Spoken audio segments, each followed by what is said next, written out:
నారా చంద్రబాబు నాయుడు గారు కూడా చిన్నతనం నుంచి కాలేజీ రోజు నుంచి నాయకత్వ లక్షణాలతోటి అక్కడ నాయకుడుగా కాలేజీలో ఉంటూ అక్కడి నుంచి తనకి ఇష్టమని ఈ ఫీల్డ్లో రాణించాలి, నా రాష్ట్రానికి సేవలు చేయాలి, ఇక్కడ ఏమైనా సరే అవ్వాలి అనే అకుంఠిత దీక్షతో అయ్యారు. ఆ రోజున రామారావు గారు ఉంటారని ఆయన పాలిటిక్స్కి వస్తారని కాదు, ఆయనకు మీద నమ్మకం ఆయన.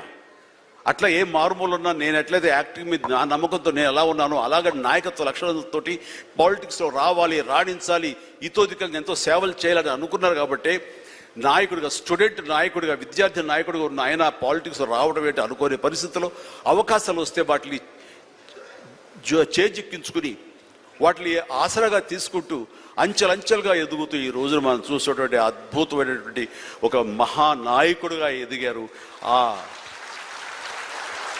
ఆయన దిశానిర్దేశంలో, ఆయన నాయకత్వంలో హైదరాబాద్ దగ్గర నుంచి ప్రతి నగరం, అంటే ఫస్ట్ ఇండియాలో ఆఫ్టర్ బెంగళూరు మళ్ళీ అలాంటి ఐటీ నగరంగా, అంటే ఎంత విజనరీ అంటే ఫ్యూచర్లో ఇది డెఫినెట్గా ఈ రోజున మనం అనుకుంటున్నాం డిజిటలైజేషన్ ఆ రోజున అంత ఉధృతంగా లేదు, అలాంటి దాన్ని అవి తీరుతుంది ఆయన అన్నారే.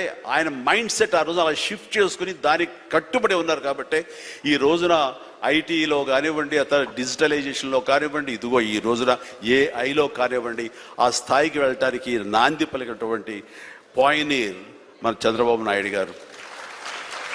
సో ఇలాంటి నాయకుల మైండ్ సెట్ షిఫ్ట్ అవ్వడం అన్నది ఎంతగా అభివృద్ధిలోకి ఎంత ఇదిగా ఉందో మనం తేటతెల్లంగా చూస్తున్నాం. కాబట్టి it's a wonderful subject. Sharni, I do appreciate all